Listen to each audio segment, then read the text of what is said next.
Alors, comment utiliser l'outil Gemini de Google AI Studio? C'est le nouvel outil qui a fait dire Wow à tout le monde. C'est la nouveauté qui va remplacer les créateurs de contenu. En effet, c'est le Stream Real-Time.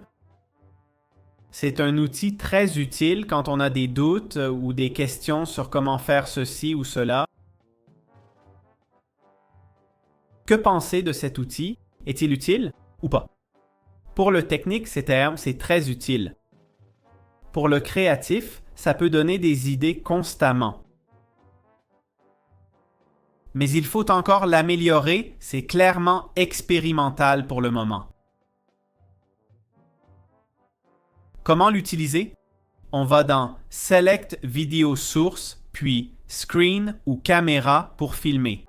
Donc, on clique sur Autoriser pour utiliser notre micro, on appuie sur Allow. Pour les fenêtres, je vais choisir l'écran entier.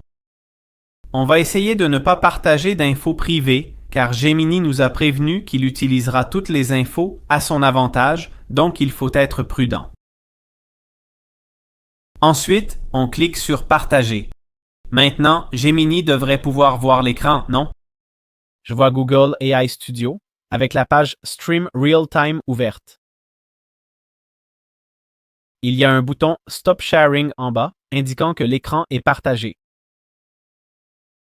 Vous voulez que je commente autre chose? C'est tout, merci beaucoup. OK, on déconnecte car c'est que 10 min et je veux faire plus de tests. Mais comme vous avez vu, ça a enregistré ce qui se passe à l'écran. Comme vous le voyez, la qualité d'image en termes de pixels est vraiment très basse. Ça peut être un problème pour certains utilisateurs, comme ceux qui ont besoin de code couleur ou d'analyser les couleurs. Ici, distinguer une couleur d'une autre est assez difficile, vous voyez, avec cette résolution si basse, mais on peut quand même comprendre. C'est vrai aussi que ces logos en haut ne sont pas très nets. Mais c'est une question de temps avant que l'IA et la qualité s'améliorent et deviennent plus rapides. Évidemment, il faut être patient, d'accord? C'est comme ça que la technologie évolue. Mais c'est déjà impressionnant qu'elle parle avec une voix. C'est vrai que ce n'est pas aussi naturel qu'une vraie conversation ou qu'un tuto YouTube, ok? Évidemment, son explication était bonne, concise et rapide, mais elle ne va pas au-delà de ta question. Quand tu regardes un tuto YouTube, le gars t'explique des choses que tu ne sais pas. Pas forcément techniques, mais des trucs que tu peux faire avec le programme et auxquels tu n'avais jamais pensé avant.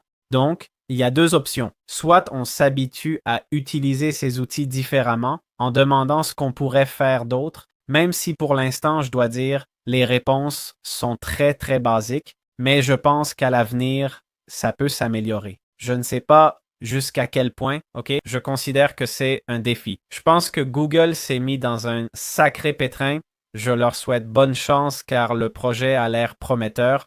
Et j'ai vu des gens dire que c'est la fin des YouTubeurs et tout ça. Je vous rappelle que YouTube appartient à Google. Le premier intéressé par le succès de YouTube, c'est Google, je vous l'assure. Okay? Peut-être ont-ils réalisé que cette IA est plus rentable que YouTube. Je ne sais pas, hein? C'est peut-être ma dernière vidéo. Non? Je blague.